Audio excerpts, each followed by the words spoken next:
All right, so बवाल starring Varun Dhawan and Janhvi Kapoor in lead roles finally prime पर आ चुकी है and the story revolves around Ajju Bhai played by Varun Dhawan जो एक history teacher है but rather than history his sole focus is maintaining his image.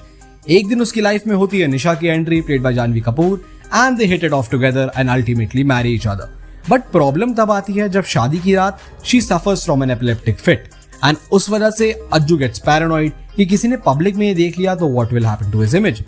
Some events happen जो आप लोगों के लिए मैं स्पॉइल नहीं करूंगा that lead them to a trip to Europe to explore the history of World War II. And अब वो हिस्ट्री इनकी लव स्टोरी में कैसे प्ले इन करेगी, what did the gas chambers visual in the trailer meant, and क्या ये दोनों reconnect हो पाएंगे एक दूसरे से. For that you need to watch the movie. Positives की बात करें तो वरुण धवन एंड जानवी कपूर की performances were really strong in the movie. शुरुआत में Varun character does seem over the top but जब इमोशनल मोमेंट्स की बात आती है तो he brings his A game. And after Jug Jug Jio, this was another strong performance given by him, which will tug at your heartstrings. वहीं Janhvi Kapoor also gets a chance to shine and show off her acting chops.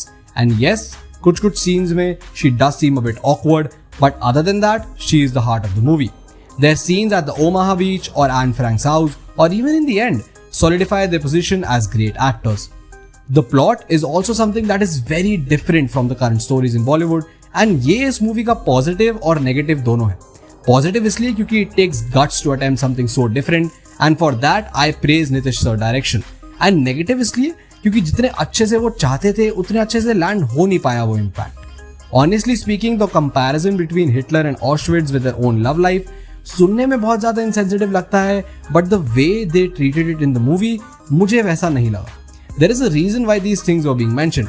ऑशविट्ज was mentioned in a scene that was explaining कि अपने close ones को खोने का दुख क्या होता है and in that context it did make sense. हाँ, गैस चेंबर्स वाला scene still doesn't make sense and Hitler से कंपैरिजन थोड़ा एग्जैजरेटेड था and that is where the problem lies. Concept इतना अच्छा था but the execution faltered somewhere जिसकी वजह से वो सीन्स वो लास्टिंग इम्पैक्ट छोड़ नहीं पाए and instead it became a controversy. Mix that with a subpar sound track and a cliched ending. जितनी होप्स और थ्योरीज थी इस मूवी से इन सब चीजों की वजह से it ended up being a big disappointment.